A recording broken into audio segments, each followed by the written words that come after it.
Our Mutual Friend by Charles Dickens. Book 4, A Turning. Chapter 14. Checkmate to the Friendly Move. Mr. and Mrs. John Harmon had so timed their taking possession of their rightful name and their London house, that the event befell on the very day when the last waggon load of the last mound was driven out at the gates of Boffin's Bower. As it jolted away, Mr Wegg felt that the last load was correspondingly removed from his mind, and hailed the auspicious season when that black sheep Boffin was to be closely sheared. Over the whole slow process of levelling the mounds, Silas had kept watch with rapacious eyes. But eyes no less rapacious had watched the growth of the mounds in years bygone, and had vigilantly sifted the dust of which they were composed. No valuables turned up. How should there be any, seeing that the old hard jailer of Harmony Jail had coined every waif and stray into money long before? Though disappointed by this bare result, Mr Wegg felt too sensibly relieved by the close of the labour to grumble to any great extent. A foreman representative of the dust contractors, purchasers of the mounds, had worn Mr Wegg down to skin and bone. This supervisor of the proceedings, asserting his employer's rights to cart off by daylight, nightlight, torchlight, when they would, must have been the death of Silas if the work had lasted much longer. Seeming never to need sleep himself, he would reappear with a tied-up broken head, in fantail hat and velveteen smalls, like an accursed goblin, at the most unholy and untimely hours. Tired out by keeping close ward over a long day's work in fog and rain, Silas would have just crawled to bed and be dozing, when a horrid shake and rumble under his pillow would announce an approaching train of carts, escorted by this demon of unrest, to fall to work again. At another time he would be rumbled up out of his soundest sleep in the dead of the night. At another would be kept at his post 48 hours on end. The more his persecutor besought him not to trouble himself to turn out, the more suspicious was the crafty Wegg that indications had been observed of something hidden somewhere, and that attempts were on foot to circumvent him. So continually broken was his rest through these means, that he led the life of having wagered to keep 10,000 dog watches in 10,000 hours, and looked piteously upon himself as always getting up and yet never going to bed. So gaunt and haggard had he grown at last, that his wooden leg showed disproportionate, and presented a thriving appearance in contrast with the rest of his plagued body, which might almost have been termed chubby. However, Wegg's comfort was, that all his disagreeables were now over, and that he was immediately coming into his property. Of late, the grindstone did undoubtedly appear to have been whirling at his own nose rather than Boffin's, but Boffin's nose was now to be sharpened fine. Thus far, Mr Wegg had let his dusty friend off lightly, having been baulked in that amiable design of frequently dining with him by the machinations of the sleepless dustman. He had been constrained to depute Mr Venus to keep their dusty friend Boffin under inspection, while he himself turned lank and lean at the Bower. To Mr Venus's museum Mr Wegg repaired when at length the mounds were down and gone. It being evening, he found that gentleman, as he expected, seated over his fire, but did not find him, as he expected, floating his powerful mind in tea. 'Why, you smell rather comfortable here,' said Wegg, seeming to take it ill, and stopping and sniffing as he entered. 'I am rather comfortable, sir,' said Venus. 'You don't use lemon in your business, do you?' asked Wegg, sniffing again. 'No, Mr Wegg,' said Venus. 'When I use it at all, I mostly use it in cobbler's punch.' 'What do you call cobbler's punch?' demanded Wegg in a worse humour than before. 'It's difficult to impart the receipt for it, sir,' returned Venus, 'because, however particular you may be in allotting your materials, so much will still depend upon the individual gifts, and there being a feeling thrown into it. But the groundwork is gin.' 'In a Dutch bottle?' said Wegg gloomily, as he sat himself down. 'Very good, sir, very good,' cried Venus. 'Will you partake, sir?' 'Will I partake?' returned Wegg, very surlily. 'Why, of course I will. Will a man partake? as has been tormented out of his five senses by an everlasting dustman with his head tied up? Will he too? As if he wouldn't! Don't let it put you out, Mr Wegg. You don't seem in your usual spirits. If you come to that, you don't seem in your usual spirits, growled Wegg. You seem to be setting up for lively. This circumstance appeared, in his then state of mind, to give Mr Wegg uncommon offence. And you've been having your hair cut, said Wegg, missing the usual dusty shock. Yes, Mr Wegg, but don't let that put you out either. And I am blessed if you ain't getting fat, said Wegg, with culminating discontent. What are you going to do next? Well, Mr Wegg, said Venus, smiling in a sprightly manner, I suspect you could hardly guess what I'm going to do next. I don't want to guess, retorted Wegg. All I've got to say is, that it's well for you that the division of labour has been what it has been. It's well for you to have had so light a part in this business, when mine has been so heavy. You haven't had your rest broke, I'll be bound. Not at all, sir, said Venus. Never rested so well in all my life, I thank you. Grumbled Wegg. You should have been me. If you had been me, and had been fretted out of your bed and your sleep and your meals and your mind for a stretch of months together, you'd have been out of condition and out of sorts. Certainly it has trained you down, Mr Wegg, said Venus, contemplating his figure with an artist's eye. Trained you down very low, it has. So weazen and yellow is the carving upon your bones, that one might almost fancy you had come to give a look-in upon the French gentleman in the corner instead of me. Mr Wegg, glancing in great dudgeon towards the French gentleman's corner, seemed to notice something new there, which induced him to glance at the opposite corner, and then to put on his glasses and stare at all the nooks and corners of the dim shop in succession. Why, you've been having the place cleaned up, he exclaimed. Yes, Mr Wegg, by the hand of adorable woman. Then what are you going to do next, I suppose, is to get married? That's it, sir. Silas took off his glasses again, finding himself too intensely disgusted by the sprightly appearance of his friend and partner to bear a magnified view of him, and made the inquiry, To the old party? Mr Wegg, said Venus, with a sudden flush of wrath, the lady in question is not an old party. I meant, exclaimed Wegg testily, to the party as formerly objected.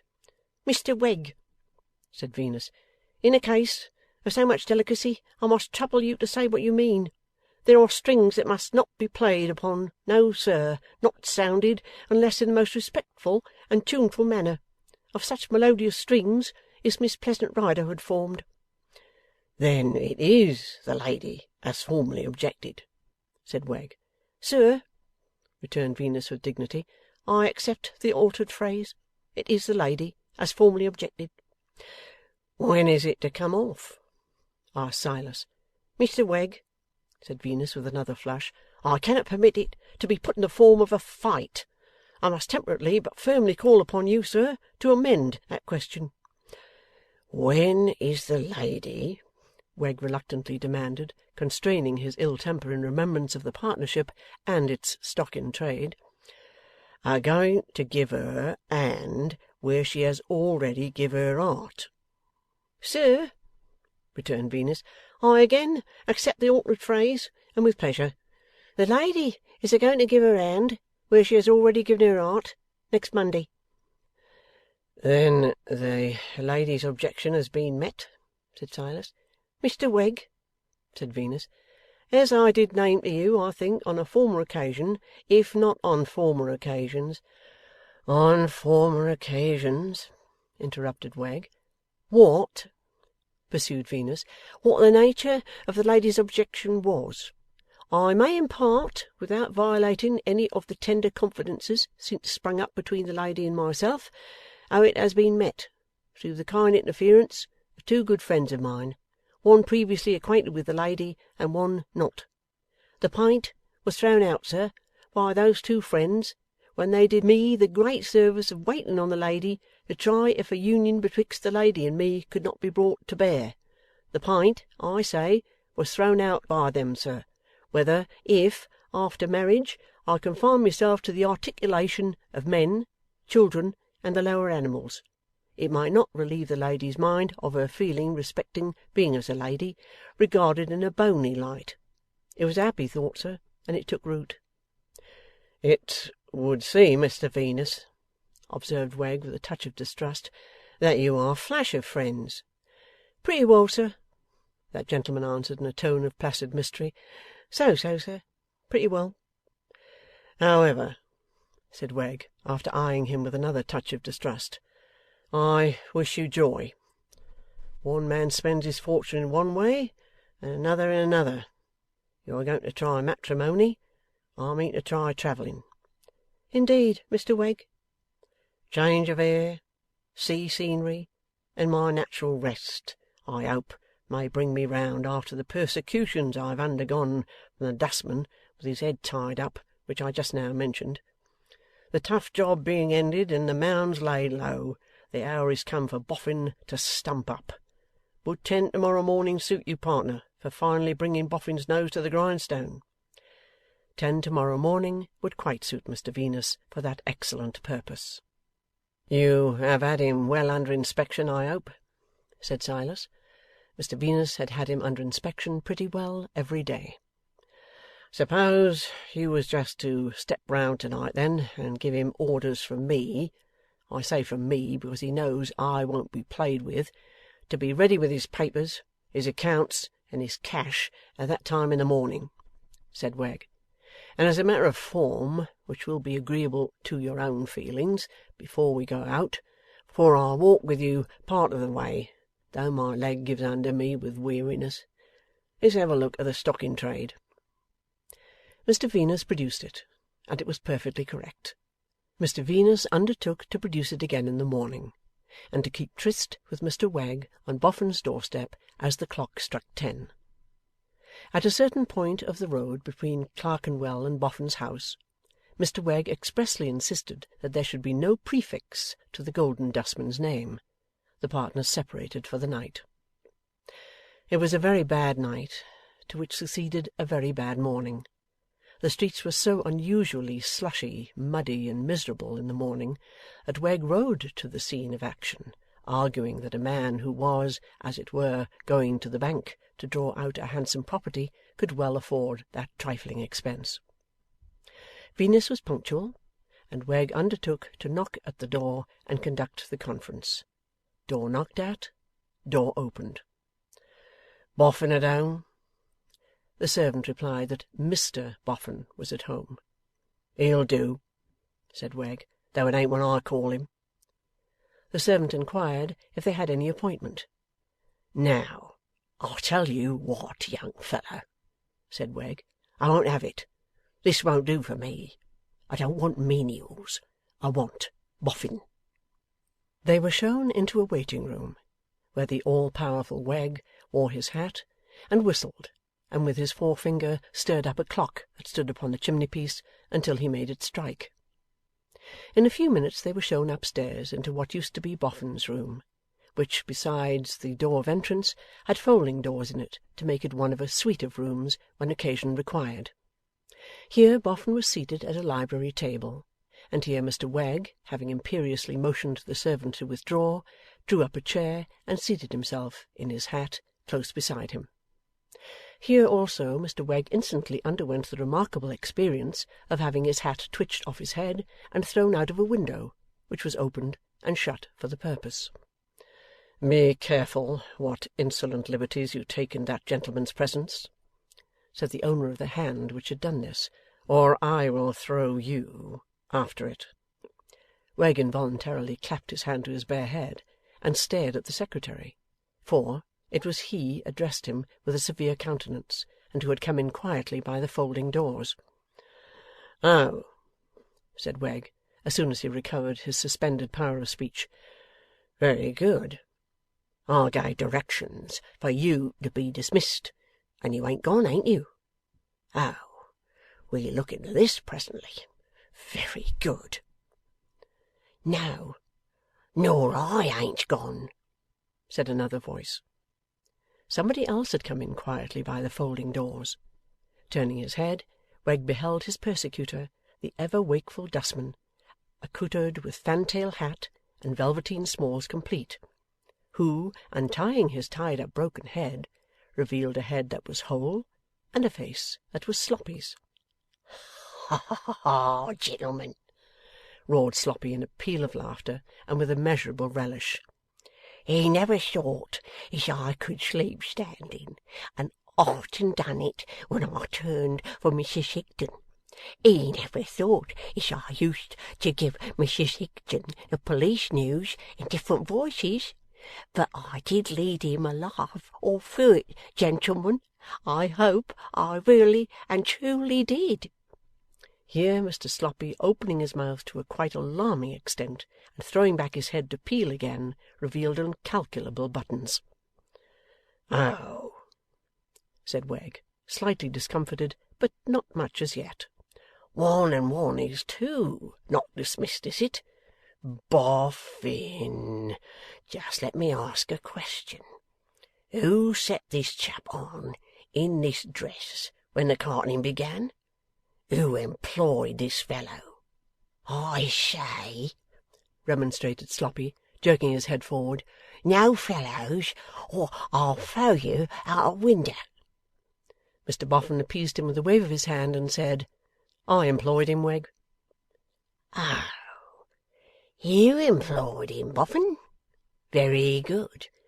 Mr Venus, we raise our terms, and we can't do better than proceed to business. Boffin, I want the room cleared of these two scum.' 'That's not going to be done, Wegg,' replied Mr Boffin, sitting composedly on the library table at one end, while the secretary sat composedly on it at the other. 'Boffin? Not going to be done?' repeated Wegg. 'Not at your peril?' 'No, Wegg,' said Mr Boffin, shaking his head good-humouredly. 'Not at my peril, and not on any other terms.' Wegg reflected a moment, and then said, 'Mr Venus, will you be so good as hand me over that same document?' 'Certainly, sir,' replied Venus, handing it to him with much politeness. 'There it is. Having now, sir, parted with it, I wish to make a small observation, not so much because it is anyways necessary, or expresses any new doctrine or discovery, as because it is a comfort to my mind. Silas Wegg, you're a precious old rascal.' Mr Wegg, who, as if anticipating a compliment, had been beating time with the paper to the other's politeness until this unexpected conclusion came upon him, stopped rather abruptly. 'Silas Wegg,' said Venus, 'know that I took the liberty of taking Mr Boffin into our concern as a sleeping partner at a very early period of our firm's existence.' 'Quite true,' added Mr Boffin, 'and I tested Venus by making him a pretended proposal or two. I found him, on the whole, a very honest man, Wegg.' 'So Mr Boffin, in his indulgence, is pleased to say,' Venus remarked, 'though in the beginning of this dirt my hands were not for a few hours quite as clean as I could wish, but I hope I made early and full amends.' 'Venus, you did,' said Mr Boffin. 'Certainly, certainly, certainly.' Venus inclined his head with respect and gratitude. 'Thank you, sir. I am much obliged to you, sir, for all. For your good opinion now, for your way of receiving and encouraging me when I first put myself in communication with you, and for the influence since so kindly brought to bear upon a certain lady, both by yourself and by Mr John Harmon,' to whom, when thus making mention of him, he also bowed. Wegg followed the name with sharp ears, and the action with sharp eyes, and a certain cringing air was infusing itself into his bullying air when his attention was reclaimed by Venus. 'Everything else, between you and me, Mr Wegg,' said Venus, 'now explains itself, and you can now make out, sir, without further words from me. But totally to prevent any unpleasantness or mistake that might arise on what I consider an important point to be made quite clear at the close of our acquaintance, I beg the leave of Mr Boffin and Mr John Harmon to repeat an observation which I have already had the pleasure of bringing under your notice. You are a precious old rascal.' 'You're a fool,' said Wegg, with a snap of his fingers, 'and I'd have got rid of you before now, if I could have struck out any way of doing it. I've thought it over, I can tell you. You may go. and welcome. You leave the more for me, because you know,' said Wegg, dividing his next observation between Mr Boffin and Mr Harmon, 'I'm worth my price, and I mean to have it. This getting off is all very well in its way, and it tells with such an anatomical pump as this one,' pointing out Mr Venus, 'but it won't do with a man. I am here to be bought off, and I have named my figure. Now, buy me, or leave me.' 'I'll leave you, Wegg,' said Mr Boffin, laughing, 'as far as I'm concerned.' 'Boffin,' replied Wegg, turning upon him with a severe air, 'I understand your new born boldness. I see the brass underneath your silver plating. You have got your nose out of joint. Knowing that you've nothing at stake, you can afford to come the independent game. Why, you're just so much smeary glass to see through, you know. But Mr Harmon is in another situation. What Mr Harmon risks is quite another pair of shoes. Now, I've heard something lately about this being Mr Harmon. I make out now some hints that I've met on that subject in the newspaper, and I drop you Boffin as beneath my notice. I ask Mr Harmon whether he has any idea of the contents of this present paper.' 'It is a will of my late father's, of more recent date than the will proved by Mr Boffin. Address whom again as you have addressed him already, and I'll knock you down. Leaving the whole of his property to the Crown,' said John Harmon, with as much indifference as was compatible with extreme sternness. 'Right you are!' cried Wegg.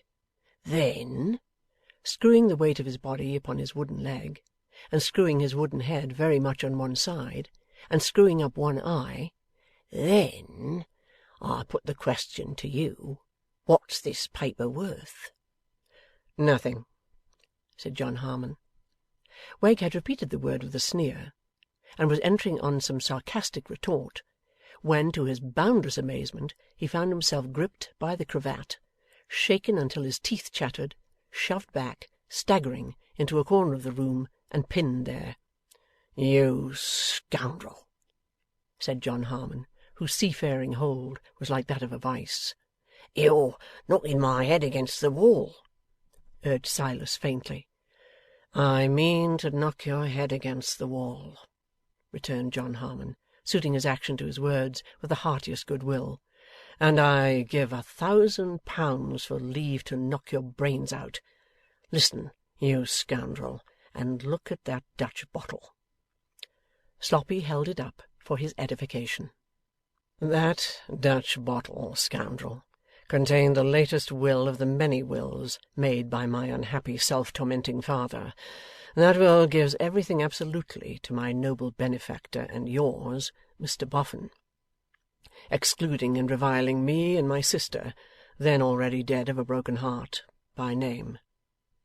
That Dutch bottle was found by my noble benefactor and yours after he entered on possession of the estate.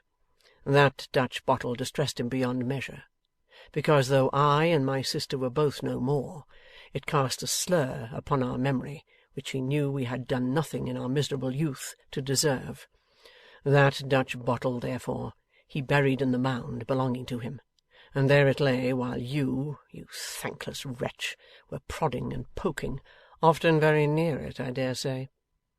His intention was that it should never see the light, but he was afraid to destroy it, lest to destroy such a document, even with his great generous motive, might be an offence at law.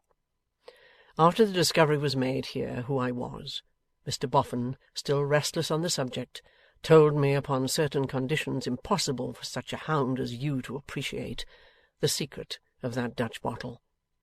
I urged upon him the necessity of its being dug up, and the paper being legally produced and established. The first thing you saw him do, and the second thing has been done without your knowledge.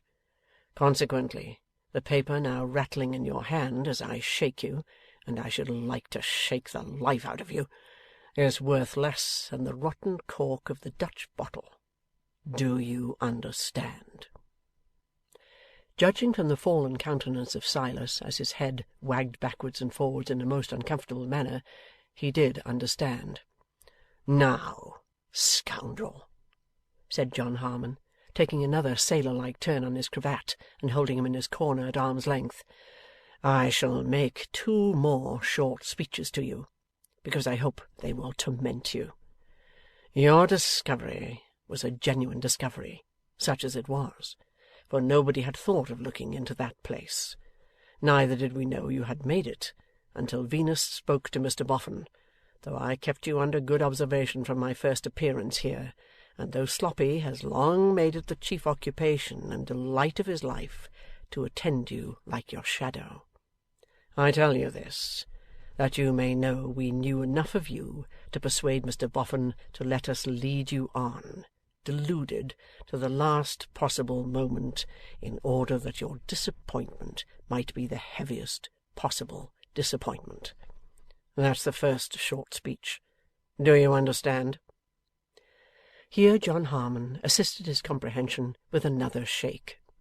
'Now, scoundrel,' he pursued, 'I am going to finish. You supposed me just now to be the possessor of my father's property. So I am. But through any act of my father's, or by any right I have? No, through the munificence of Mr Boffin. The conditions that he made with me before parting with the secret of the Dutch bottle were, that I should take the fortune, and that he should take his mound, and no more. I owe everything I possess solely to the disinterestedness, uprightness, tenderness, goodness, there are no words to satisfy me, of Mr and Mrs Boffin, and when, knowing what I knew, I saw such a mudworm as you presume to rise in this house against this noble soul, the wonder is,' added John Harmon through his clenched teeth, and with a very ugly turn indeed on Wegg's cravat, 'that I didn't try to twist your head off and fling that out of the window. So that's the last short speech. Do you understand?' Silas, released, put his hand to his throat, cleared it, and looked as if he had a rather large fishbone in that region. Simultaneously with this action on his part in his corner, a singular and on the surface an incomprehensible movement was made by Mr Sloppy, who began backing towards Mr Wegg along the wall, in the manner of a porter or heaver who is about to lift a sack of flour or coals. 'I'm sorry, Wegg,' said Mr Boffin in his clemency, 'that my old lady and I can't have a better opinion of you than the bad one we are forced to entertain. But I shouldn't like to leave you, after all's said and done, worse off in life than I found you. Therefore, say in a word, before we part, what it'll cost to set you up in another stall.' 'And in another place,' John Harmon struck in. 'You don't come outside these windows.' 'Mr Boffin,' returned Wegg in avaricious humiliation, 'when I first had the honour of making your acquaintance, I got together a collection of ballads which was, I may say, above price.'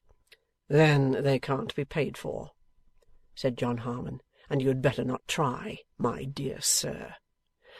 'Pardon me, Mr Boffin,' resumed Wegg, with a malignant glance in the last speaker's direction, 'I was putting the case to you, who, if my senses did not deceive me, put the case to me. I had a very choice collection of ballads, and there was a new stock of gingerbread in the tin box. I say no more, but would rather leave it to you.' 'But it's difficult to name what's right,' said Mr Boffin uneasily, with his hand in his pocket, 'and I don't want to go beyond what's right, because you really have turned out such a very bad fellow. So artful and so ungrateful you have been, Wegg, for when did I ever injure you?' 'There was also,' Mr Wegg went on in a meditative manner, 'a errand connection in which I was much respected, but I would not wish to be deemed covetous, and I would rather leave it to you, Mr Boffin.' 'Upon my word, I don't know what to put it at,' the Golden Dustman muttered. 'There was likewise,' resumed Wegg, 'a pair of trestles for which alone the Irish person who was deemed a judge of trestles offered 5 and 6, a sum I would not hear of, for I should have lost by it, and there was a stool, an umbrella, clothes horse, and a tray, but I leave it to you, Mr Boffin.' The Golden Dustman seeming to be engaged in some abstruse calculation, Mr Wegg assisted him with the following additional items. There was further Miss Elizabeth, Master George, Aunt Jane, and Uncle Parker. Ah! When a man thinks of the loss of such patronage as that, when a man finds so fair a garden rooted up by pigs, he finds it hard indeed, without going high, to work it into money. But I'll leave it wholly to you, sir.'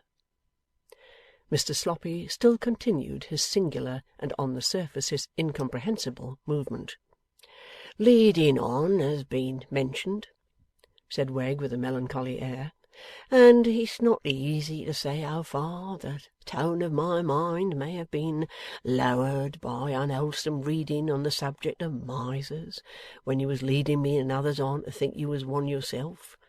All I can say is, that I felt my tone of mind a lowering at the time, and how can a man put a price upon his mind? There was likewise a hat just now, but I leave the whole to you, Mr Boffin.'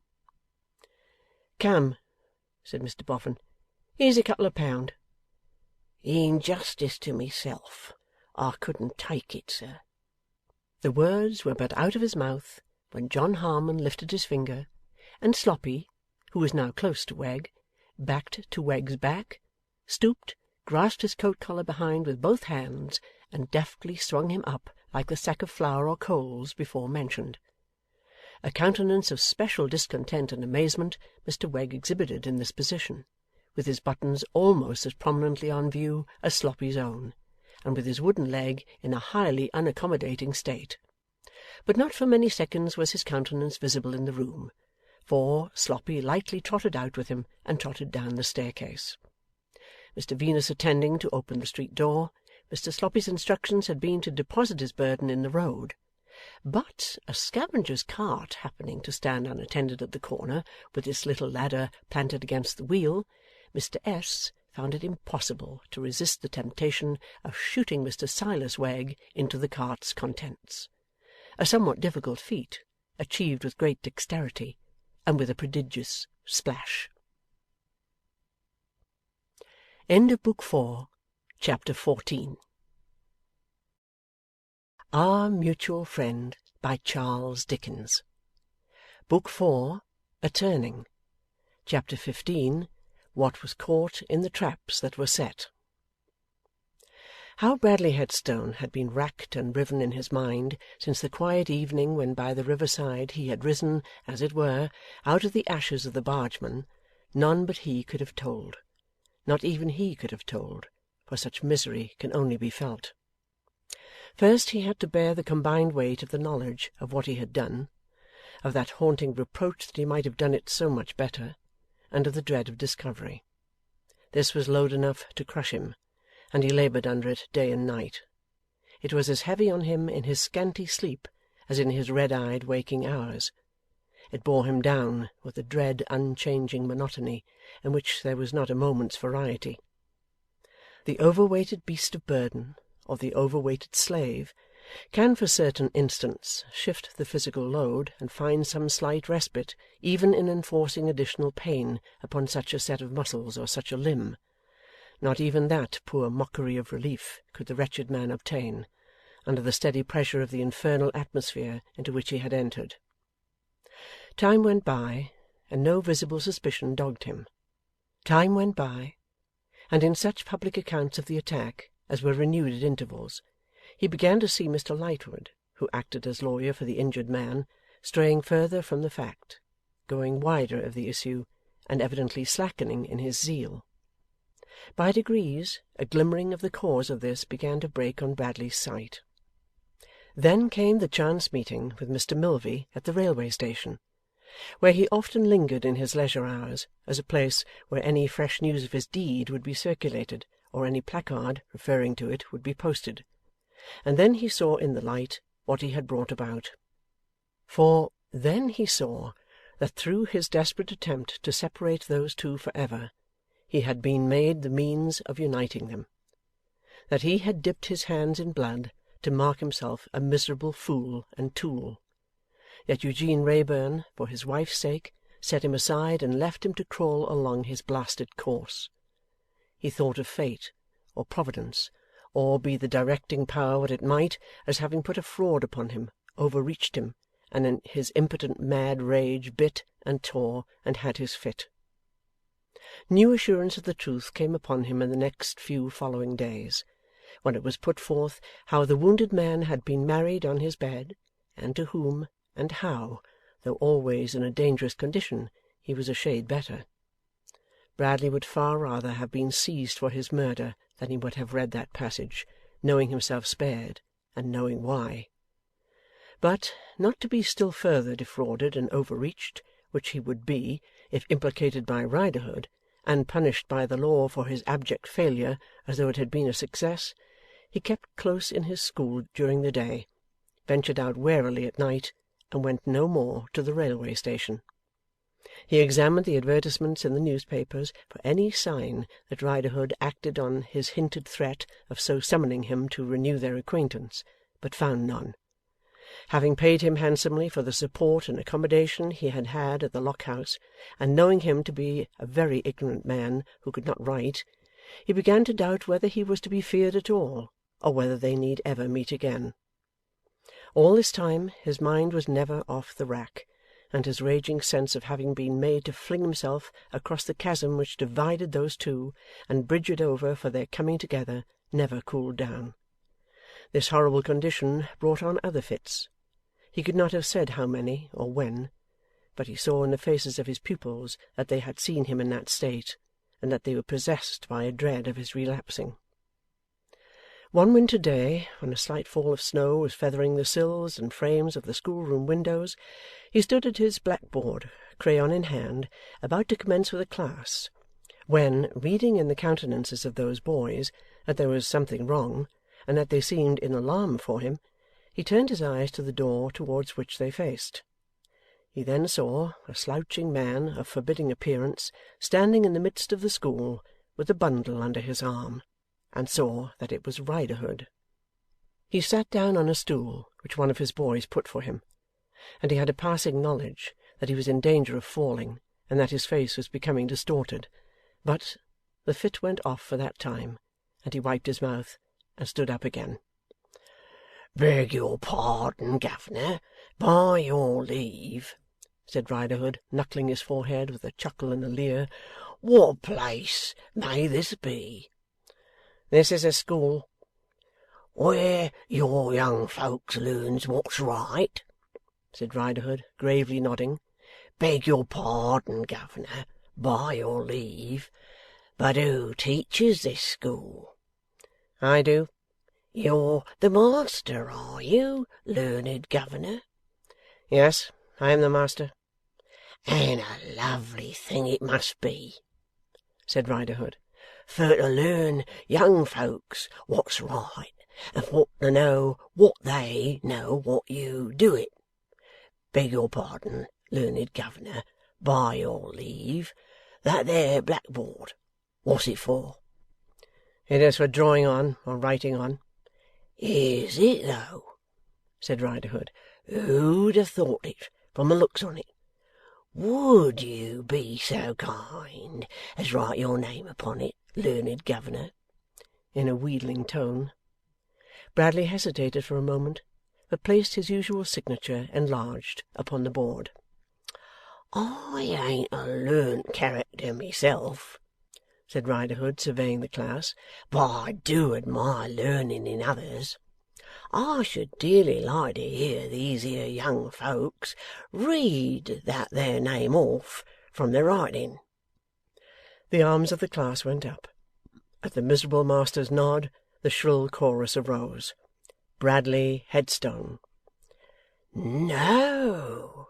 cried Riderhood. "You don't mean it? Headstone? Why, that's in a churchyard. Hurrah for another turn!" Another tossing of arms, another nod, and another shrill chorus. Bradley Headstone.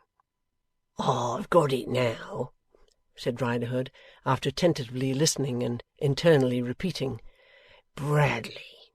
I see. Christen name.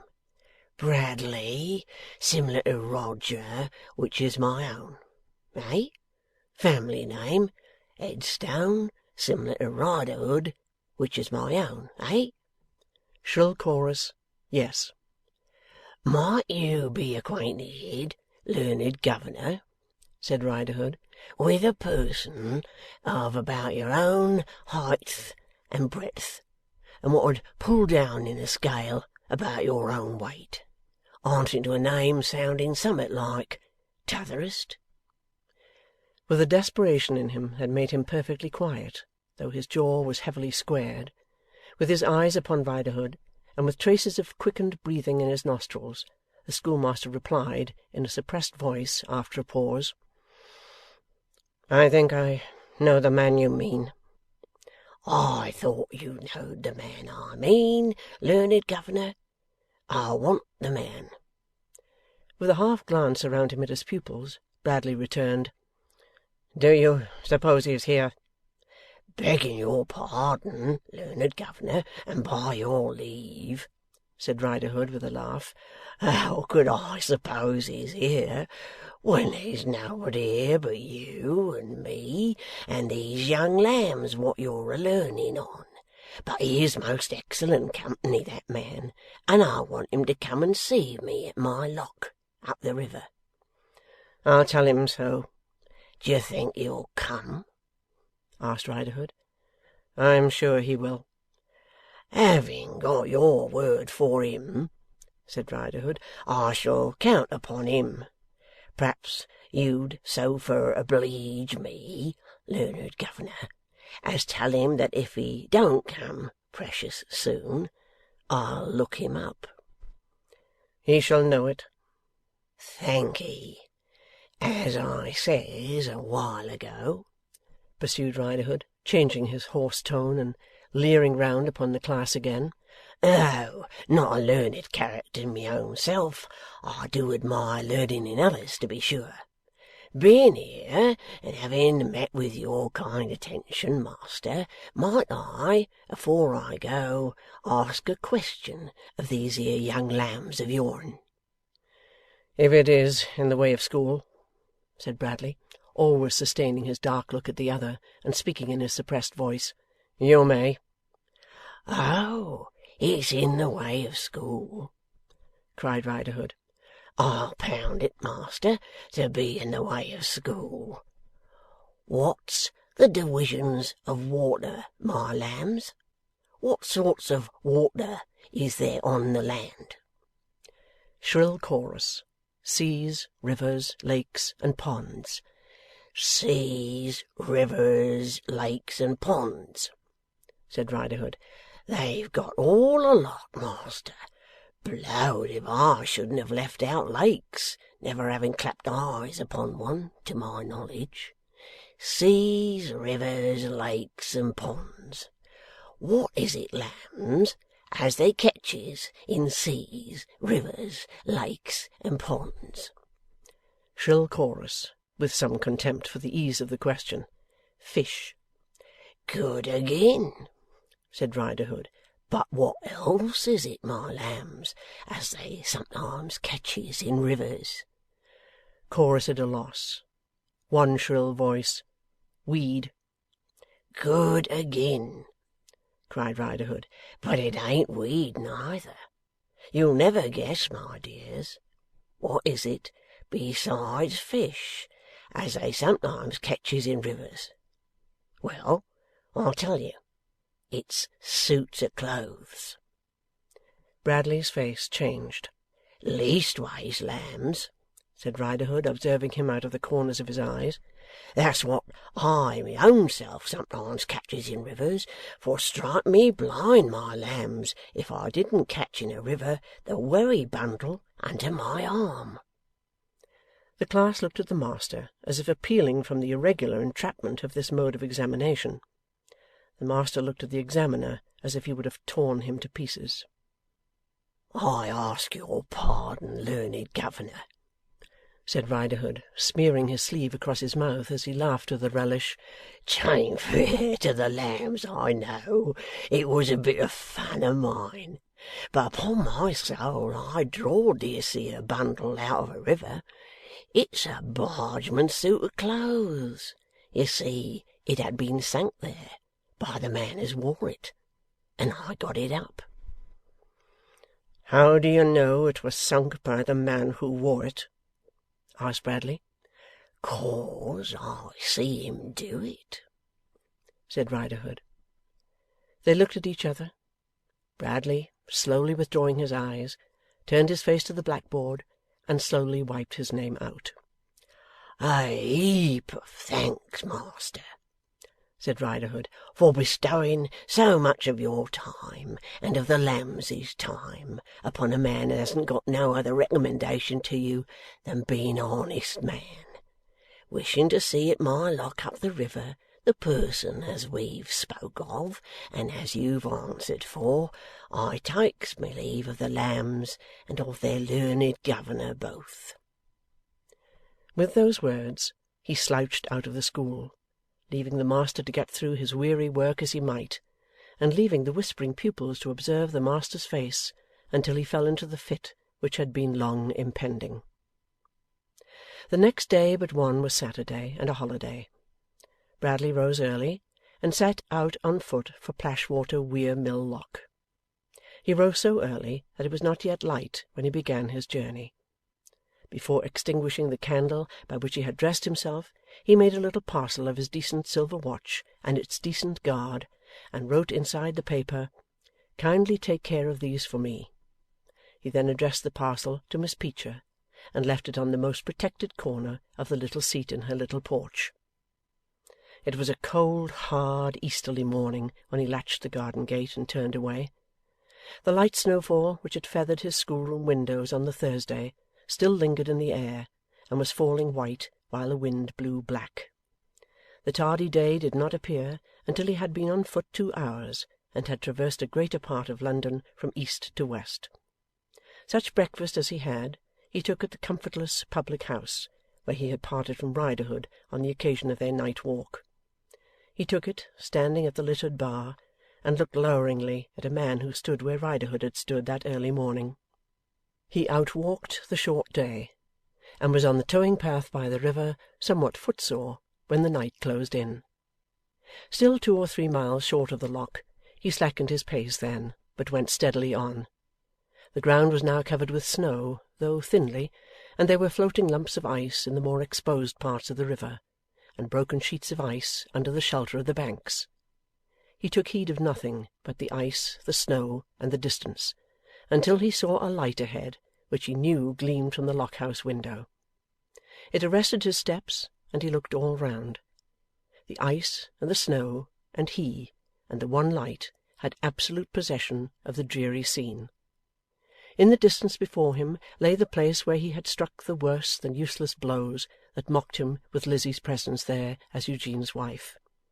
In the distance behind him lay the place where the children with pointing arms had seemed to devote him to the demons in crying out his name. Within there, where the light was the man who as to both distances could give him up to ruin. To these limits had his world shrunk. He mended his pace, keeping his eyes upon the light with a strange intensity, as if he were taking aim at it. When he approached it so nearly as that it parted into rays, they seemed to fasten themselves to him, and draw him on. When he struck the door with his hand, his foot followed so quickly on his hand that he was in the room before he was bidden to enter. The light was the joint product of a fire and a candle. Between the two, with his feet on the iron fender, sat Riderhood, pipe in mouth. He looked up with a surly nod when his visitor came in. His visitor looked down with a surly nod. His outer clothing removed, the visitor then took a seat on the opposite side of the fire. "Not a smoker, I think?" said Riderhood, pushing a bottle to him across the table. "No." They both lapsed into silence, with their eyes upon the fire. 'You don't need to be told I am here,' said Bradley at length. 'Who is to begin?' 'I'll begin,' said Riderhood, 'when I smoke this here pipe out.' He finished it with great deliberation, knocked out the ashes on the hob, and put it by. 'I'll begin,' he then repeated. 'Bradley Headstone, master, if you wish it.' 'Wish it? I wish to know what you want with me.' 'And so you shall.' Riderhood had looked hard at his hands and his pockets, apparently as a precautionary measure lest he should have any weapon about him. But he now leaned forward, turning the collar of his waistcoat with an inquisitive finger, and asked, 'Why, where's your watch?' 'I have left it behind.' 'I want it, but it can be fetched. I've took a fancy to it.' Bradley answered with a contemptuous laugh. 'I want it,' repeated Riderhood in a louder voice, 'and I mean to have it.' 'That is what you want of me, is it?' 'No,' said Riderhood, still louder. 'It's only part of what I want of you. I want money of you.' 'Anything else?' 'Everything else,' roared Riderhood in a very loud and furious way. 'Answer me like that, and I won't talk to you at all.' Bradley looked at him. 'Don't so much as look at me like that, or I won't talk to you at all,' vociferated Riderhood. 'But instead of talking, I'll bring my hand down upon you with all its weight,' heavily smiting the table with great force, 'and smash you.' 'Go on,' said Bradley, after moistening his lips. 'Oh, I'm a-going on. Don't you fear but I'll go on full fast enough for you, and fair enough for you, without your telling. Look here, Bradley Headstone, master. You might have split the t'other governor to chips and wedges without my caring, except that I might have come upon you for a glass or so now and then. Else why have to do with you at all? But when you copied my clothes, and when you copied my neck-handkercher, and when you shook blood upon me after you had done the trick, you did what I'll be paid for, and paid heavy for. If it come to be throwed upon you, you was to be ready to throw it upon me, was you? Where else but in Plashwater Weir Mill Lock was there a man dressed according as described? Where else but in Plashwater Weir Mill Lock was there a man as had words with him coming through in his boat? Look at the lock-keeper in Plashwater Weir Mill Lock, in them same answering clothes and with that same answering red neck-handkercher, and see whether his clothes happens to be bloody or not. Yes, they do happen to be bloody. Ha, you sly devil!' Bradley, very white, sat looking at him in silence. 'But two can play at your game,' said Riderhood, snapping his fingers at him half a dozen times, 'and I played it long ago, long afore you tried your clumsy hand at it, in days when you hadn't begun croaking your lectures or what not in your school. I know to a figure how you done it. Where you stole away, I could steal away arter you, and do it knowinger than you. I know how you come away from London in your own clothes, and where you changed your clothes and hid your clothes. I see you with my own eyes take your own clothes from their hiding place among them felled trees, and take a dip in the river to account for your dressing yourself to any one as might come by. I see you rise up Bradley Headstone, master, where you sat down bargeman. I see you pitch your bargeman's bundle into the river. I hooked your bargeman's bundle out of the river. I've got your bargeman's clothes, tore this way and that with a scuffle, stained green with the grass, and spattered all over with what bust from the blows. I've got them, and I've got you. I don't care a curse for the t'other governor, alive or dead, but I care a many curses for my own self. And as you laid your plots agin me, and was a sly devil agin me, I'll be paid for it, I'll be paid for it, I'll be paid for it, till I've drained you dry.' Bradley looked at the fire with a working face, and was silent for a while. At last he said, with what seemed an inconsistent composure of voice and feature, 'You can't get blood out of a stone, Riderhood.' 'I can get money out of a schoolmaster, though.' 'You can't get out of me what is not in me. You can't wrest from me what I have not got. Mine is but a poor calling. You have had more than 2 guineas from me already. Do you know how long it has taken me, allowing for a long and arduous training, to earn such a sum?' 'I don't know, nor I don't care. Yours is a 'spectable calling.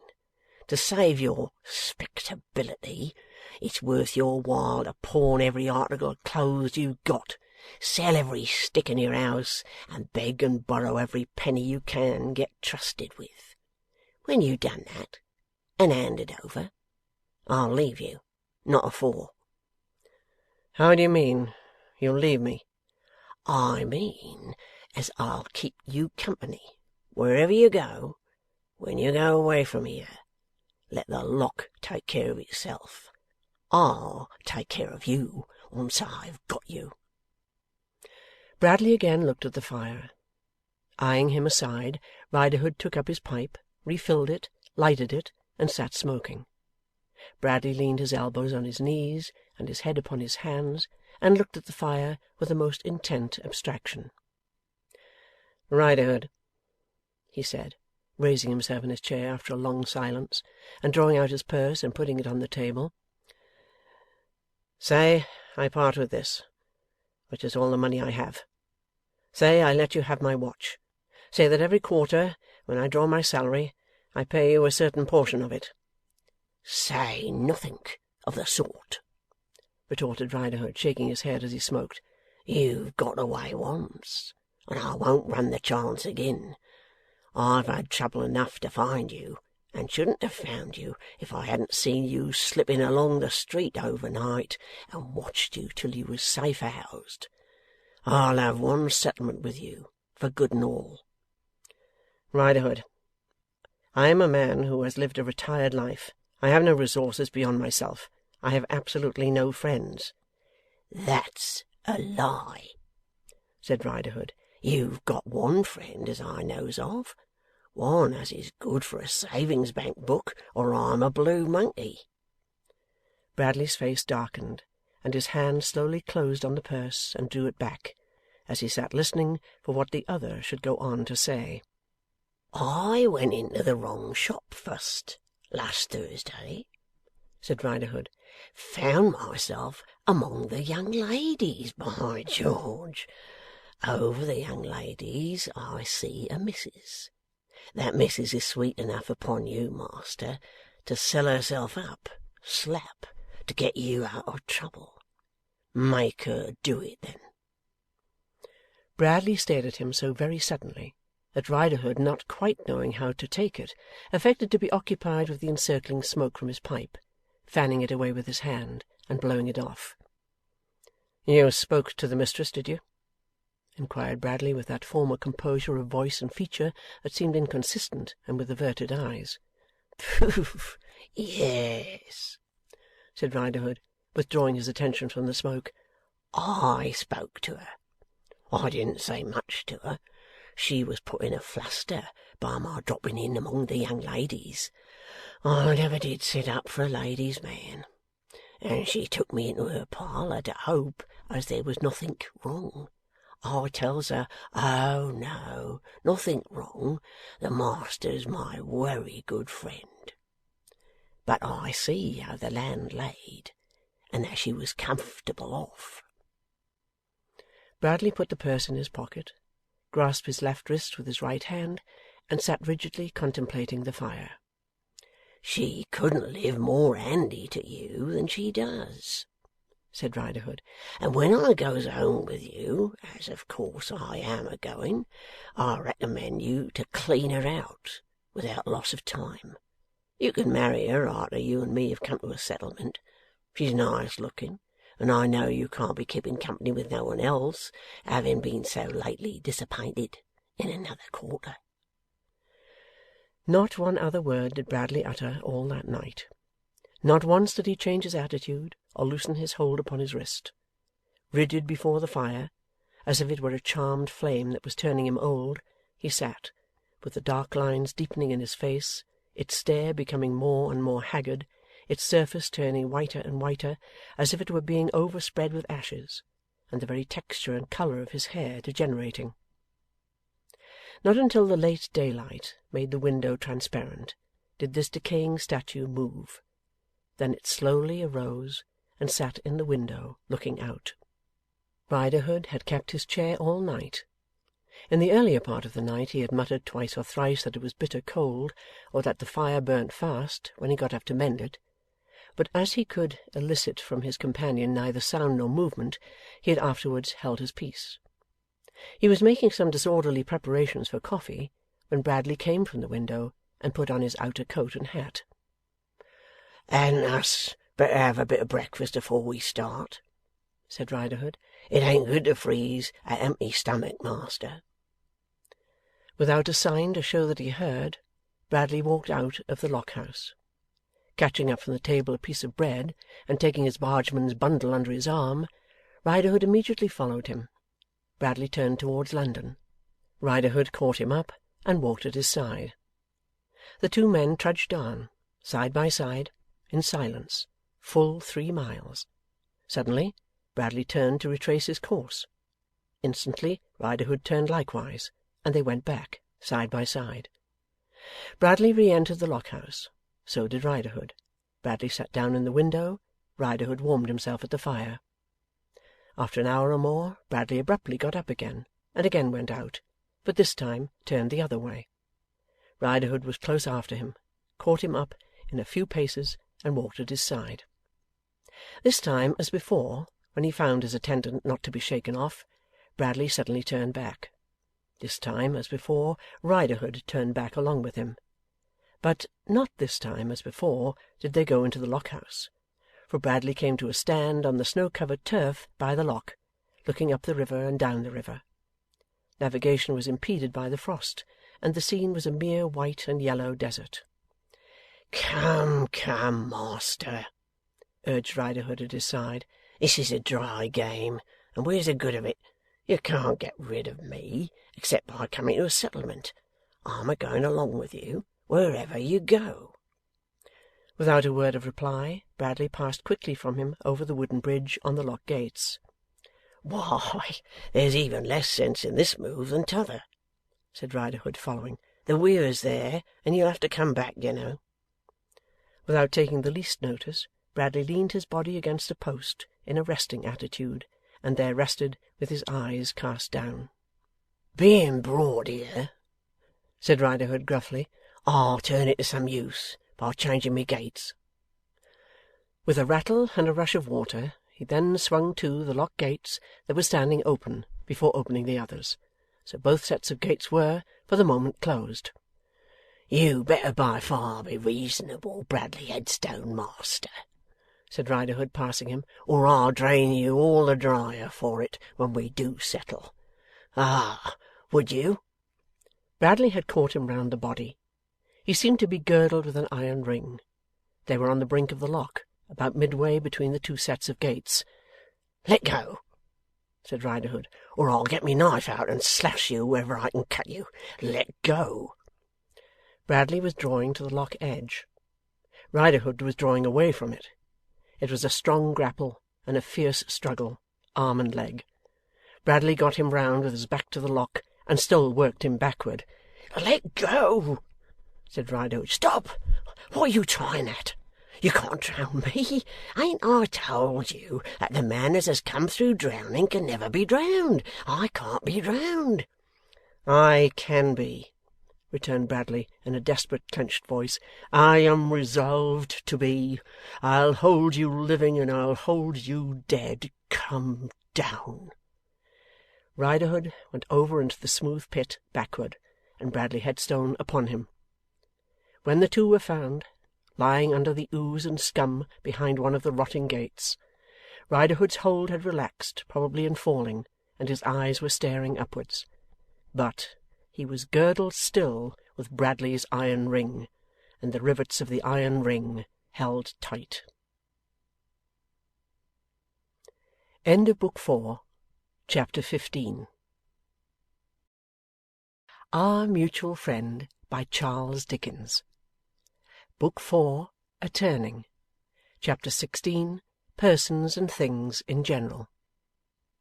Mr. and Mrs. John Harmon's first delightful occupation was to set all matters right that had strayed in any way wrong, or that might, could, would, or should have strayed in any way wrong, while their name was in abeyance.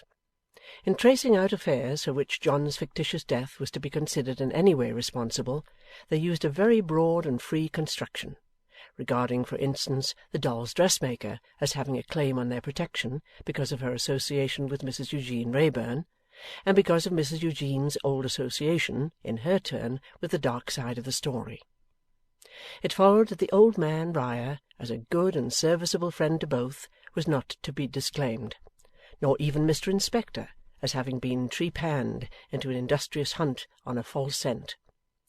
It may be remarked, in connection with that worthy officer, that a rumour shortly afterwards pervaded the force, to the effect that he had confided to Miss Abbey Potterson, over a jug of mellow flip in the bar of the 6 Jolly Fellowship Porters, that he didn't stand to lose a farthing through Mr. Harmon's coming to life, but was quite as well satisfied as if that gentleman had been barbarously murdered, and he, Mr. Inspector, had pocketed the government reward. In all their arrangements of such nature, Mr. and Mrs. John Harmon derived much assistance from their eminent solicitor, Mr. Mortimer Lightwood, who laid about him professionally with such unwonted dispatch and intention that a piece of work was vigorously pursued as soon as it cut out, whereby young Blight was acted on as by that transatlantic dram which is poetically named an eye-opener, and found himself staring at real clients instead of out of window. The accessibility of Riah proving very useful as to a few hints towards the disentanglement of Eugene's affairs, Lightwood applied himself with infinite zest to attacking and harassing Mr. Fledgeby, who, discovering himself in danger of being blown into the air by certain explosive transactions in which he had been engaged, and having been sufficiently flayed under his beating, came to a parley and asked for quarter. The harmless Twemlow profited by the conditions entered into, though he little thought it. Mr. Riah unaccountably melted, waited in person on him over the stable-yard in Duke Street, St. James's, no longer ravening but mild, to inform him that payment of interest as heretofore, but henceforth at Mr. Lightwood's offices, would appease his Jewish rancour, and departed with the secret that Mr. John Harmon had advanced the money and become the creditor. Thus was the sublime Snigsworth's wrath averted, and thus did he snort no larger amount of moral grandeur at the Corinthian column in the print over the fireplace than was normally in his and the British Constitution.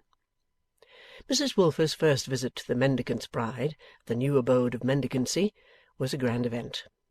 Pa had been sent for into the city on the very day of taking possession, and had been stunned with astonishment and brought to, and led about the house by one ear, to behold its various treasures, and had been enraptured and enchanted. Pa had also been appointed secretary, and had been enjoined to give instant notice of resignation to Chicksey, Veneering, and Stobbles, for ever and ever.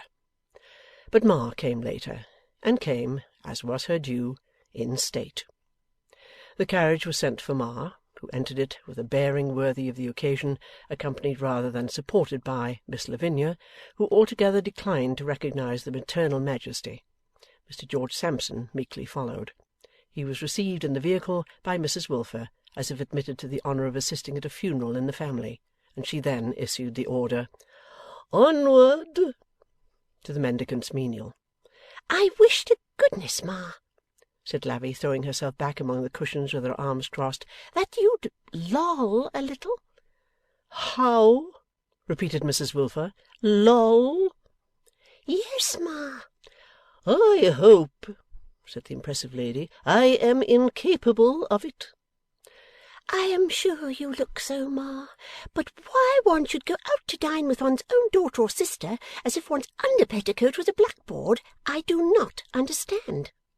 Neither do I understand, retorted Mrs Wilfer with deep scorn, how a young lady can mention the garment in the name of which you have indulged. I blush for you.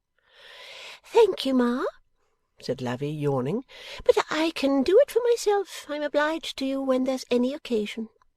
Here Mr Sampson, with the view of establishing harmony, which he never under any circumstances succeeded in doing, said with an agreeable smile, "After all, you know, ma'am, we know it's there," and immediately felt that he had committed himself. "We know it's there?" said Mrs Wilfer, glaring. Really, George, remonstrated Miss Lavinia, I must say that I don't understand your allusions, and I think you might be more delicate and less personal. "Go it!" cried Mr Sampson, becoming, on the shortest notice, a prey to despair. "Oh yes, go it, Miss Lavinia Wilfer." What you may mean, George Sampson, by your omnibus driving expressions, I cannot pretend to imagine. Neither, said Miss Lavinia. Mr. George Sampson, do I wish to imagine. It is enough for me to know in my own heart that I am not going to. Having imprudently got into a sentence without providing a way out of it, Miss Lavinia was constrained to close with going to it. A weak conclusion, which, however, derived some appearance of strength from disdain. "Oh yes," cried Mr Sampson with bitterness, "thus it ever is. I never—" If you mean to say, Miss Lavvy cut him short, that you never brought up a young gazelle, you may save yourself the trouble, because nobody in this carriage supposes that you ever did. We know you better. As if this were a home thrust. "Lavinia," returned Mr Sampson in a dismal vein, "I did not mean to say so. What I did mean to say was that I never expected to retain my favoured place in this family, after fortune shed her beams upon it. Why do you take me," said Mr Sampson, "to the glittering halls with which I can never compete, and then taunt me with my moderate salary? Is it generous? Is it kind?" The stately lady, Mrs Wilfer, perceiving her opportunity of delivering a few remarks from the throne, here took up the altercation. "Mr Sampson," she began, "I cannot permit you to misrepresent the intentions of a child of mine." Let him alone, Ma, Miss Lavvy interposed with haughtiness. It is indifferent to me what he says or does. "Nay, Lavinia," quoth Mrs Wilfer, "this touches the blood of the family. If Mr George Sampson attributes, even to my youngest daughter—" I don't see why you should use the word even, Ma, Miss Lavvy interposed, because I am quite as important as any of the others. "Peace," said Mrs Wilfer solemnly. "I repeat, if Mr George Sampson attributes to my youngest daughter grovelling motives, he attributes them equally to the mother of my youngest daughter.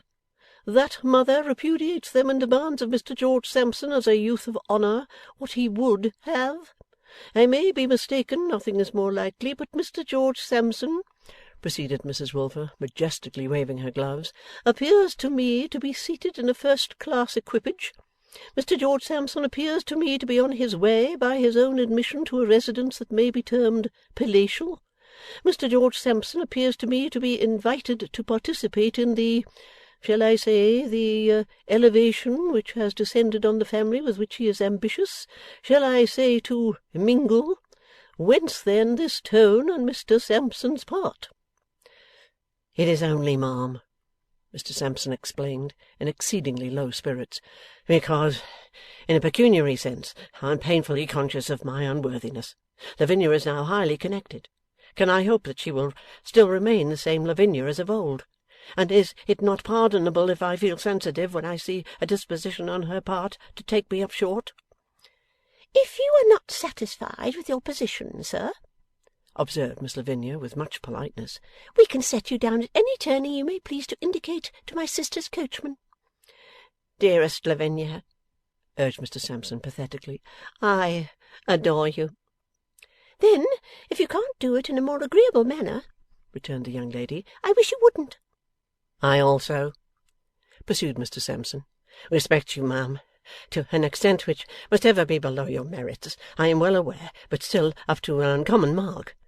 Bear with a wretch, Lavinia, bear with a wretch, ma'am, who feels the noble sacrifices you make for him, but is goaded almost to madness.' Mr Sampson slapped his forehead. 'When he thinks of competing with the rich and influential.' 'When you have to compete with the rich and influential, it will probably be mentioned to you,' said Miss Lavvy, 'in good time. At least it will, if the case is my case.' Mr Sampson immediately expressed his fervent opinion that this was 'more than human,' and was brought upon his knees at Miss Lavinia's feet. It was the crowning addition indispensable to the full enjoyment of both mother and daughter, to bear Mr Sampson, a grateful captive, into the glittering halls he had mentioned, and to parade him through the same, at once a living witness of their glory, and a bright instance of their condescension. Ascending the staircase, Miss Lavinia permitted him to walk at her side, with the air of saying, notwithstanding all these surroundings, 'I am yours as yet, George. How long it may last is another question, but I am yours as yet.'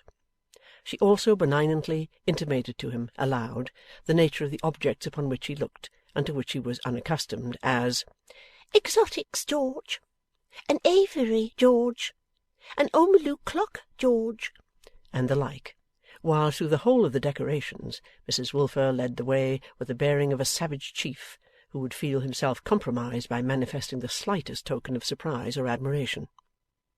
Indeed, the bearing of this impressive woman throughout the day was a pattern to all impressive women under similar circumstances. She renewed the acquaintance of Mr and Mrs Boffin, as if Mr and Mrs Boffin had said of her what she had said of them, and as if time alone could quite wear her injury out.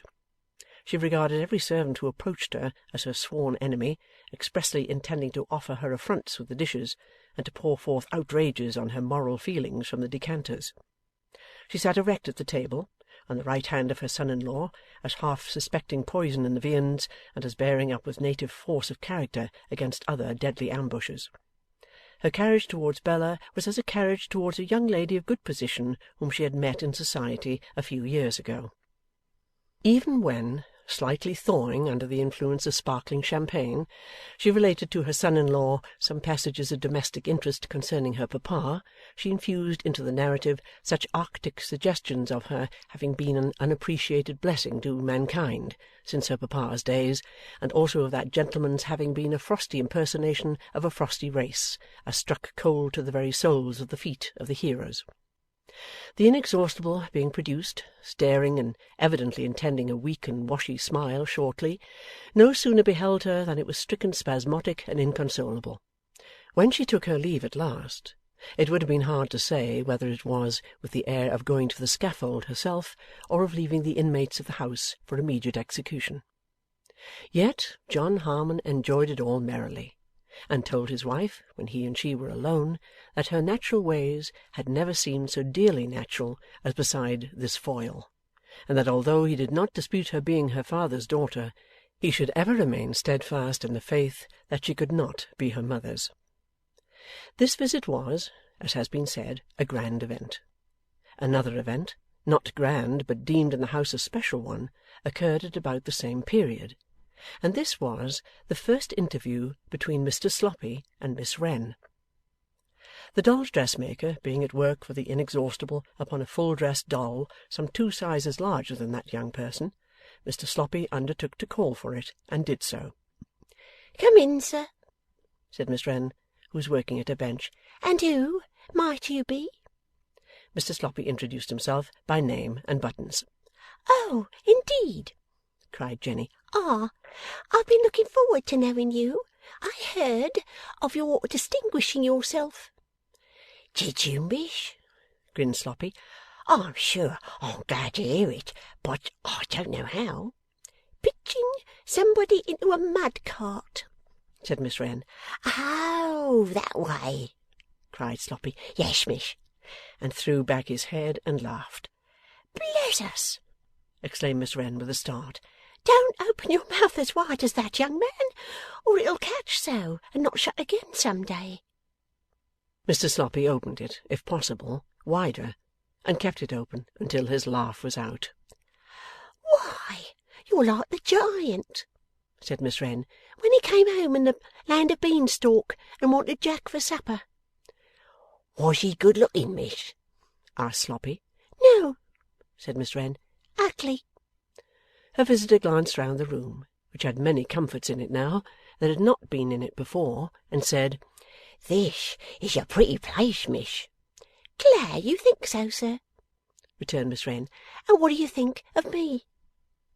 The honesty of Mr Sloppy being severely taxed by the question, he twisted a button, grinned, and faltered. "Out with it," said Miss Wren with an arch look.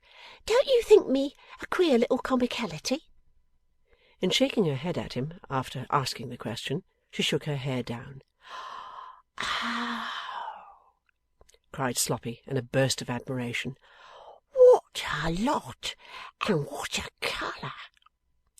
Miss Wren, with her usual expressive hitch, went on with her work, but left her hair as it was, not displeased by the effect it had made.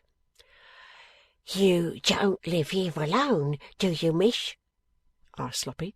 "No," said Miss Wren with a chop. "Live here with my fairy godmother." "With?" Mr Sloppy couldn't make it out. "With who did you say, miss?" "Well," replied Miss Wren more seriously, "with my second father, or with my first, for that matter." and she shook her head and drew a sigh.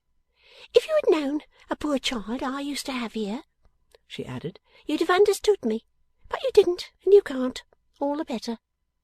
"You must have been taught a long time," said Sloppy, glancing at the array of dolls in hand, "before you came to work so neatly, miss, and with such a pretty taste." "Never was taught a stitch, young man," returned the dressmaker, tossing her head. "Just gobbled and gobbled till I found out how to do it.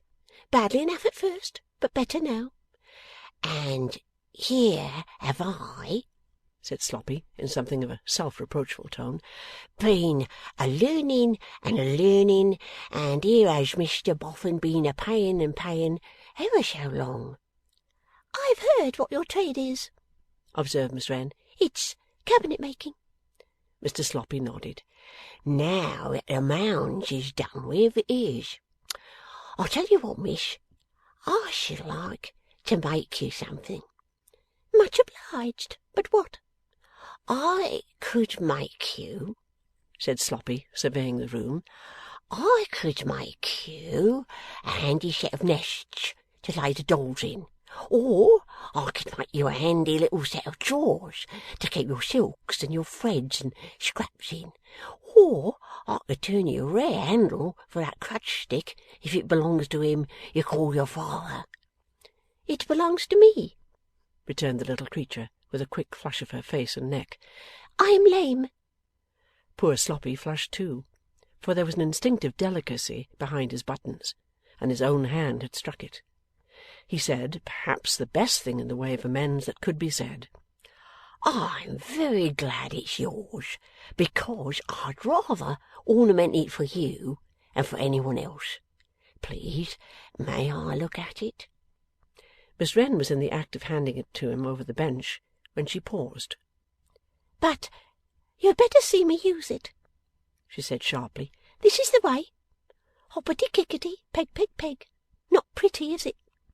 "It seems to me that you hardly want it at all," said Sloppy. The little dressmaker sat down again, and gave it into his hand, saying, with that better look upon her, and with a smile, "Thank you." "And as concerning the nests and your drawers," said Sloppy, after measuring the handle on his sleeve and softly standing the stick aside against the wall, "why, it would be a real pleasure to me. I've heard tell that you can sing most beautiful, and I should be better paid with a song than with any money, for I always loved the likes of that, and often give Mrs Higden and Johnny a comic song myself, with spoken in it, though that's not your sort, I'll wager." "You are a very kind young man," returned the dressmaker. "A really kind young man.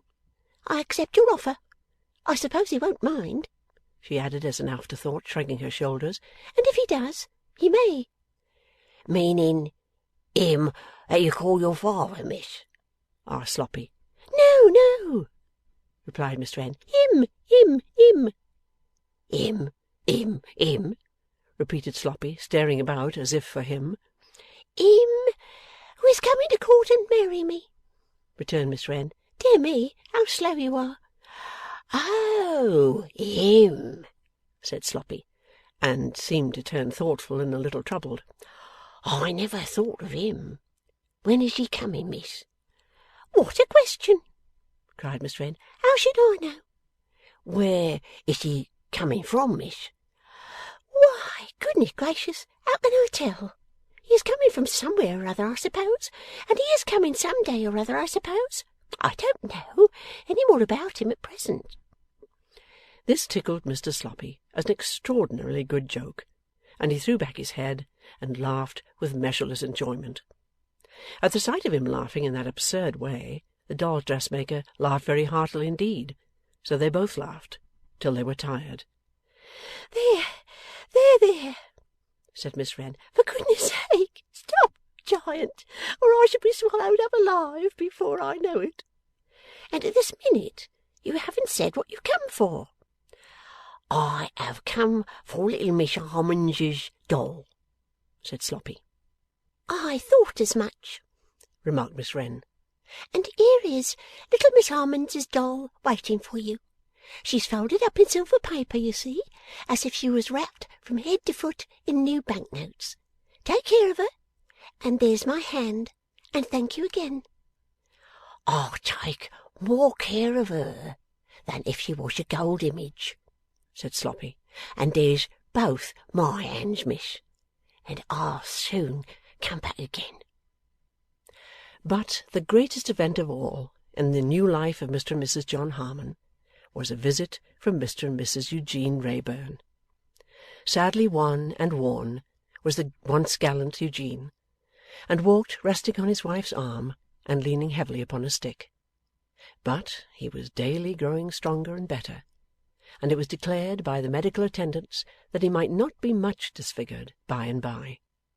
It was a grand event indeed when Mr and Mrs Eugene Wrayburn came to stay at Mr and Mrs John Harmon's house, where, by the way, Mr and Mrs Boffin, exquisitely happy and daily cruising about to look at shops, were likewise staying indefinitely. To Mr Eugene Wrayburn, in confidence, did Mrs John Harmon impart what she had known of the state of his wife's affections in his reckless time, and to Mrs John Harmon, in confidence, did Mr Eugene Wrayburn impart that, please God, she should see how his wife had changed him. 'I make no protestations,' said Eugene. 'Who does? Who means them? I have made a resolution.' 'But would you believe, Bella,' interposed his wife, coming to resume her nurse's place at his side, for he never got on well without her, 'that our wedding day he told me he almost thought the best thing he could do was to die?' 'As I didn't do it, Lizzie,' said Eugene, 'I'll do that better thing you suggested, for your sake.' That same afternoon, Eugene lying on his couch in his own room upstairs, Lightwood came to chat with him, while Bella took his wife out for a ride. Nothing short of force will make her go, Eugene had said, so Bella had playfully forced her. 'Dear old fellow,' Eugene began with Lightwood, reaching up his hand, 'you couldn't have come at a better time, for my mind is full, and I want to empty it. First, of my present, before I touch upon my future. M.R.F., who is a much younger cavalier than I, and a professed admirer of beauty, was so affable as to remark the other day, he paid us a visit of 2 days up the river there, and much objected to the accommodation of the hotel, that Lizzie ought to have her portrait painted, which, coming from M.R.F., may be considered equivalent to a melodramatic blessing. 'You are getting well,' said Mortimer with a smile. 'Really,' said Eugene, 'I mean it. When M.R.F. said that, and followed it up by rolling the claret, for which he called and I paid, in his mouth, and saying, "My dear son, why do you drink this trash?" It was tantamount in him to a paternal benediction on our union, accompanied with a gush of tears. The coolness of M.R.F. is not to be measured by ordinary standards. "True enough," said Lightwood. "That's all," pursued Eugene, "that I shall ever hear from M.R.F. on the subject, and he will continue to saunter through the world with his hat on one side. My marriage being thus solemnly recognized at the family altar, I have no further trouble on that score.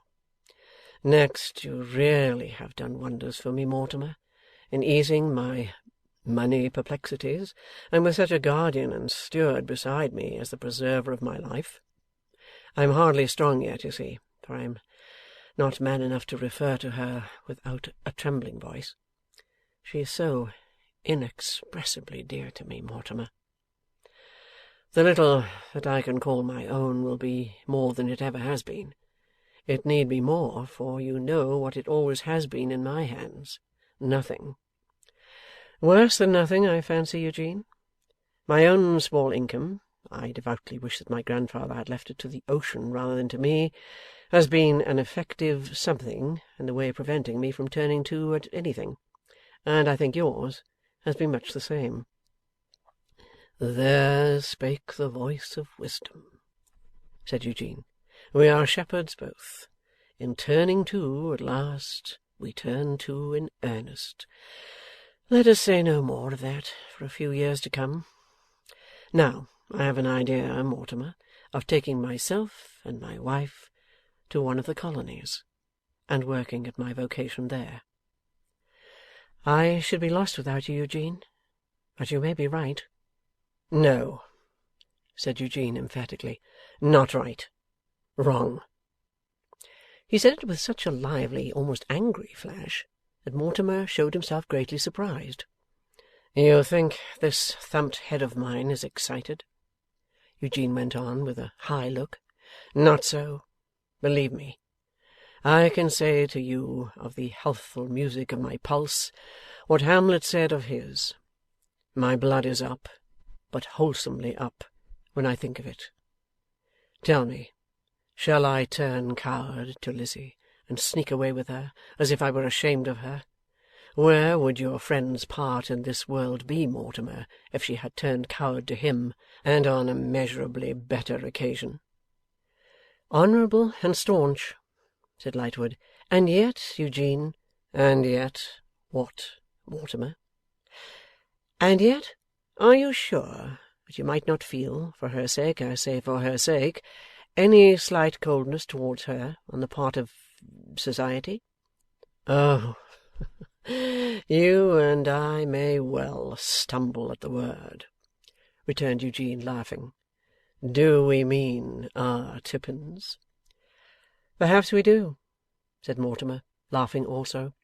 "Faith, we do," returned Eugene with great animation.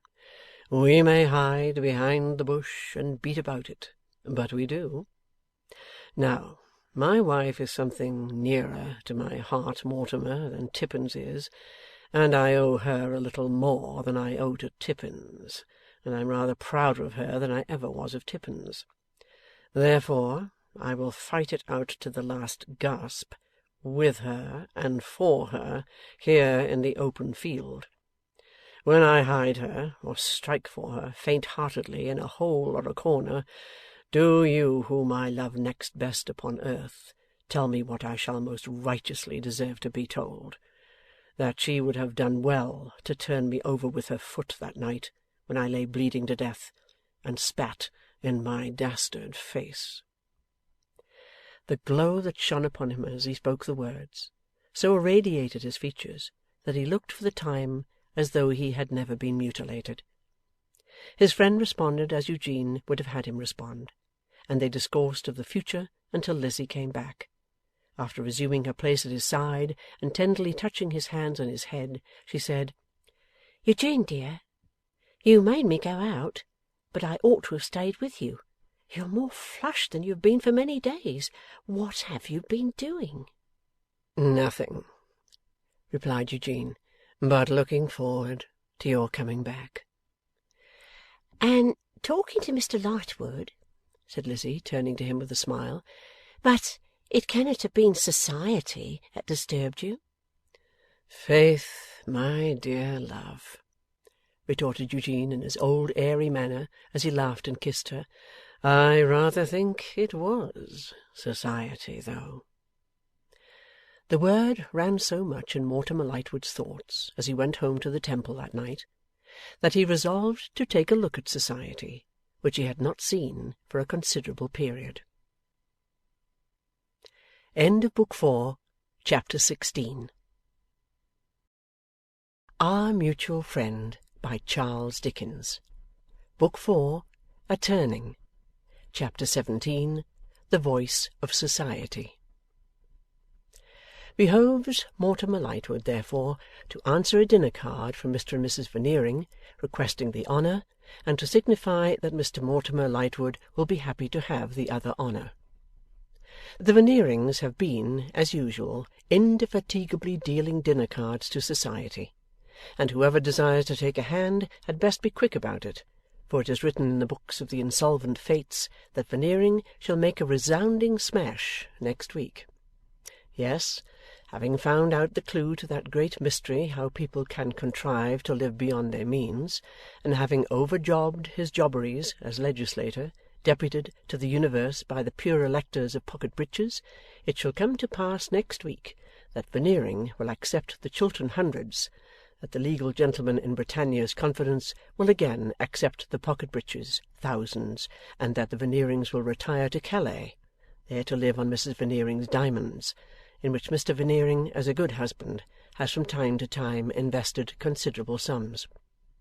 And to relate to Neptune and others how that, before Veneering retired from Parliament, the House of Commons was composed of himself and the 657 dearest and oldest friends he had in the world. It shall likewise come to pass, at as nearly as possible the same period, that society will discover that it always did despise Veneering, and distrust Veneering, and that when it went to Veneering's to dinner it always had misgivings, though very secretly at the time, it would seem, and in a perfectly private and confidential manner. The next week's book of the Insolvent Fates, however, being not yet opened, there is the usual rush to the Veneerings, of the people who go to their house to dine with one another, and not with them. There is Lady Tippins, there are Podsnap the Great and Mrs Podsnap, there is Twemlow, there are Buffer, Boots, and Brewer. There is the contractor, who is Providence to 500,000 men. There is the chairman, travelling 3,000 miles per week.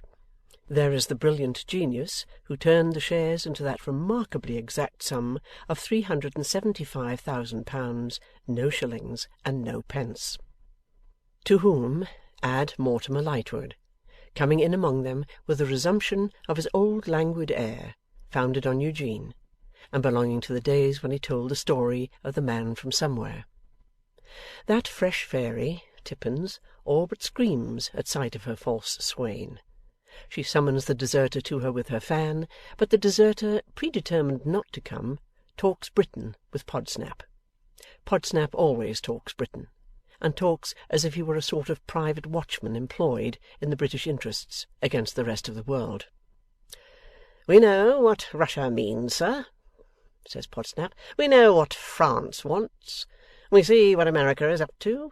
But we know what England is. That's enough for us."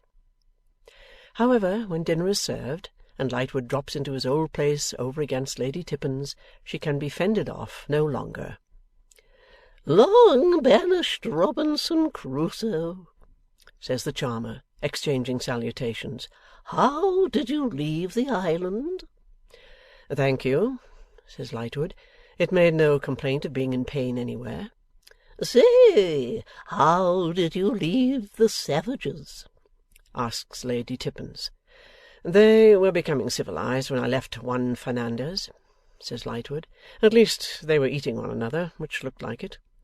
"Tormentor," returns the dear young creature. "You know what I mean, and you trifle with my impatience. Tell me something immediately about the married pair. You were at the wedding?" "Was I, by the by?" Mortimer pretends at great leisure to consider.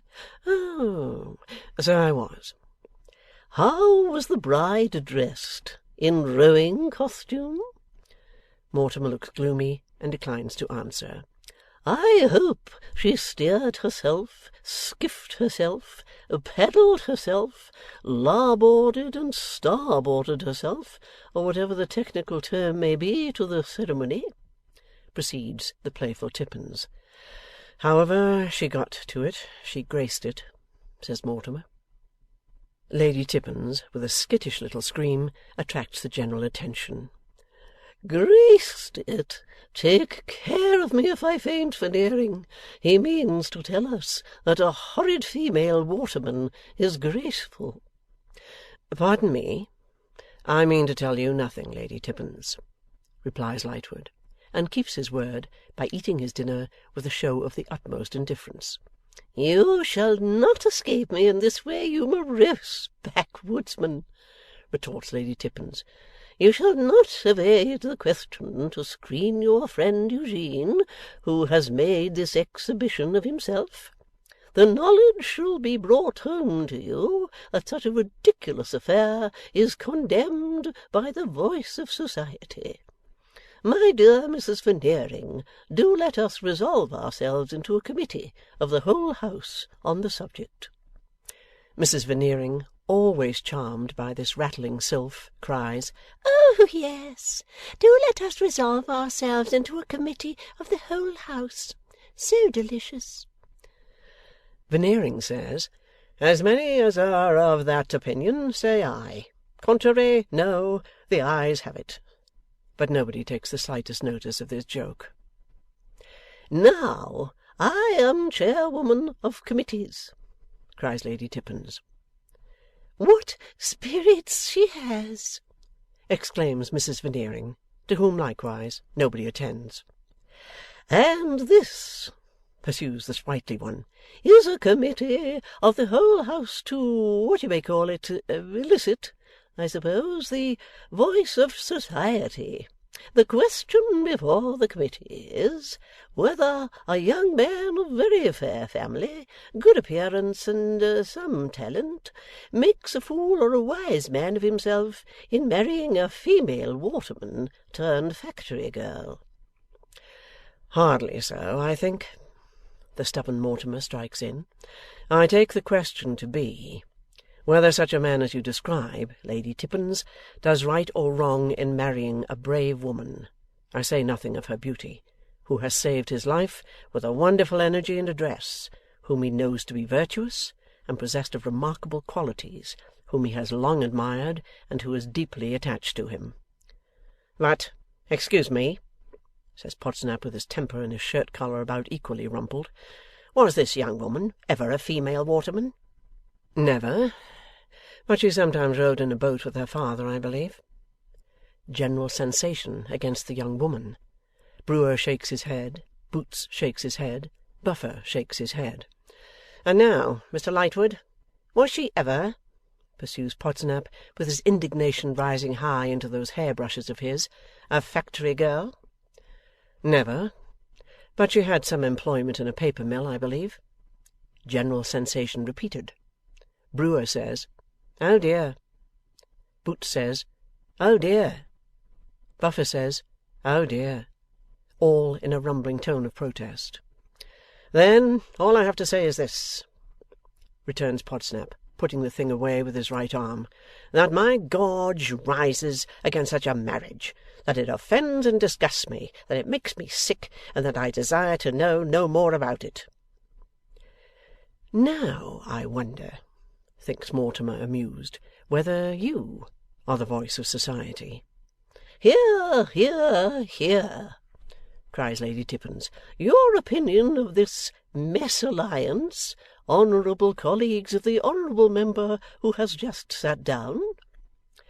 Mrs Podsnap is of opinion that in these matters there should be an equality of station and fortune, and that a man accustomed to society should look out for a woman accustomed to society and capable of bearing her part in it, with an ease and elegance of carriage that, Mrs Podsnap stops there, delicately intimating that every such man should look out for a fine woman as nearly resembling herself as he may hope to discover.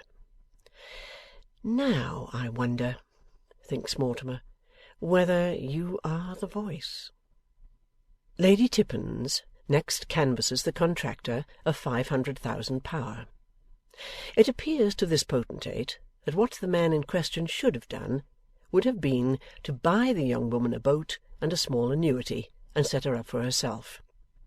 These things are a question of beefsteaks and porter. You buy the young woman a boat. Very good. You buy her at the same time a small annuity. You speak of that annuity in pounds sterling, but it is in reality so many pounds of beefsteaks and so many pints of porter. On the one hand, the young woman has the boat. On the other hand, she consumes so many pounds of beefsteaks and so many pints of porter. Those beefsteaks and that porter are the fuel to that young woman's engine. She derives therefrom a certain amount of power to row the boat. That power will produce so much money. You add that to the small annuity, and thus you get at the young woman's income.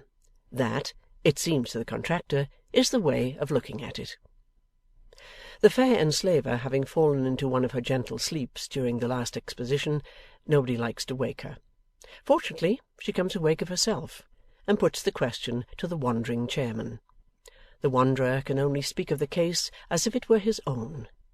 If such a young woman as the young woman described had saved his own life, he would have been very much obliged to her, wouldn't have married her, and would have got her a berth in an electric telegraph office where young women answer very well. What does the genius of the £375,000 no shillings and no pence think? He can't say what he thinks, without asking, had the young woman any money? No, says Lightwood, in an uncompromising voice. No money. Madness and moonshine is then the compressed verdict of the genius. A man may do anything lawful for money, but for no money, bosh. What does Boots say? Boots says he wouldn't have done it under £20,000. What does Brewer say? Brewer says what Boots says. What does Buffer say? Buffer says he knows a man who married a bathing woman and bolted. Lady Tippins fancies she has collected the suffrages of the whole committee, nobody dreaming of asking the Veneerings for their opinion, when, looking round the table through her eyeglass, she perceives Mr Twemlow with his hand to his forehead. Oh, good gracious, my Twemlow forgotten, my dearest, my own, what is his vote? Twemlow has the air of being ill at ease, as he takes his hand from his forehead and replies, I am disposed to think, says he, that this is a question of the feelings of a gentleman. A gentleman can have no feelings who contract such a marriage, flushes Podsnap. Pardon me, sir, says Twemlow, rather less mildly than usual. I don't agree with you. If this gentleman's feelings of gratitude, of respect, of admiration and affection induced him, as I presume they did, to marry this lady— This lady? Echoes Podsnap. Sir, returns Twemlow, with his wristbands bristling a little. You repeat the word. I repeat the word. This lady. What else would you call her, if the gentleman were present? This being somewhat in the nature of a poser for Podsnap, he merely waves it away with a speechless wave. I say, resumes Twemlow, if such feelings on the part of this gentleman induce this gentleman to marry this lady, I think he is the greater gentleman for the action, and makes her the greater lady. I beg to say that when I used the word gentleman, I use it in the sense in which the degree may be attained by any man. The feelings of a gentleman I hold sacred, and I confess I am not comfortable when they are made the subject of sport or general discussion.' 'I should like to know,' sneers Podsnap, 'whether your noble relation would be of your opinion.' 'Mr Podsnap,' retorts Twemlow, 'permit me. He might be, or he might not be, I cannot say. But I could not allow even him to dictate to me on a point of great delicacy, on which I feel very strongly.' Somehow a canopy of wet blanket seems to descend upon the company, and Lady Tippins was never known to turn so very greedy or so very cross. Mortimer Lightwood alone brightens. He has been asking himself, as to every other member of the committee in turn, 'I wonder whether you are the voice?' But he does not ask himself the question after Twemlow has spoken, and he glances at Twemlow's direction as if he were grateful. When the company disperses, by which time Mr and Mrs Veneering have had quite as much as they want of the honour, and the guests have had quite as much as they want of the other honour, Mortimer sees Twemlow home, shakes hands with him cordially at parting, and fares to the Temple gaily. End of Book 4, Chapter 17. Our Mutual Friend, by Charles Dickens. Postscript.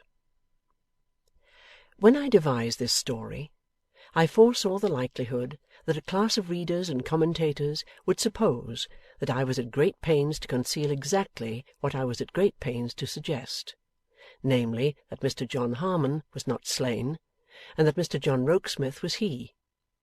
Pleasing myself with the idea that the supposition might in part arise out of some ingenuity in the story, and thinking it worth while, in the interest of art, to hint to an audience that an artist, of whatever denomination, may perhaps be trusted to know what he is about in his vocation, if they will concede him a little patience, I was not alarmed by the anticipation. To keep for a long time unsuspected, yet always working itself out, another purpose originating in that leading incident, and turning it to a pleasant and useful account at last, was at once the most interesting and the most difficult part of my design. Its difficulty was much enhanced by the mode of publication, for it would be very unreasonable to expect that many readers, pursuing a story in portions from month to month through 19 months, will, until they have it before them complete, perceive the relations of its finer threads to the whole pattern, which is always before the eyes of the story weaver at his loom. Yet that I hold the advantages of the mode of publication to outweigh its disadvantages may be easily believed of one who revived it in the Pickwick Papers after long disuse, and has pursued it ever since. There is sometimes an odd disposition in this country to dispute as improbable in fiction what are the commonest experiences in fact. Therefore I note here, though it may not be at all necessary, that there are hundreds of will cases, as they are called, far more remarkable than that fancied in this book, and that the stores of the Prerogative Office teem with instances of testators who have made, changed, contradicted, hidden, forgotten, left cancelled, and left uncancelled, each many more wills than were ever made by the elder Mr Harmon of Harmony Jail. In my social experiences, since Mrs Betty Higden came upon the scene and left it, I have found circumlocutional champions disposed to be warm with me on the subject of my view of the Poor Law. My friend Mr Bounderby could never see any difference between leaving the Coketown hands exactly as they were, and requiring them to be fed with turtle soup and venison out of gold spoons. Idiotic propositions of a parallel nature have been freely offered for my acceptance, and I have been called upon to admit that I would give Poor Law relief to anybody, anywhere, anyhow. Putting this nonsense aside, I have observed a suspicious tendency in the champions to divide into two parties, the one contending that there are no deserving poor who prefer death by slow starvation and bitter weather to the mercies of some relieving officers and some union houses, the other admitting that there are such poor, but denying that they have any cause or reason for what they do. The records in our newspapers, the late exposure by the Lancet, and the common sense and senses of common people, furnish too abundant evidence against both defences. But, that my view of the poor law may not be mistaken or misrepresented, I will state it. I believe there has been in England, since the days of the Stuarts, no law so often infamously administered, no law so often openly violated, no law habitually so ill supervised. In the majority of the shameful cases of disease and death from destitution that shock the public and disgrace the country, the illegality is quite equal to the inhumanity, and known language could say no more of their lawlessness. On Friday the 9th of June, in the present year, Mr. and Mrs. Boffin, in their manuscript dress of receiving Mr. and Mrs. Lammle at breakfast, were on the South Eastern Railway with me in a terribly destructive accident. When I had done what I could to help others, I climbed back into my carriage, nearly turned over a viaduct, and caught aslant upon the turn, to extricate the worthy couple. They were much soiled, but otherwise unhurt. The same happy result attended Miss Bella Wilfer on her wedding day, and Mr. Riderhood inspecting Bradley Headstone's red neckerchief as he lay asleep. I remember with devout thankfulness that I can never be much nearer parting company with my readers for ever than I was then, until there shall be written against my life the two words with which I have this day closed this book: The End. September 2nd, 1865. End of postscript. End of Our Mutual Friend by Charles Dickens.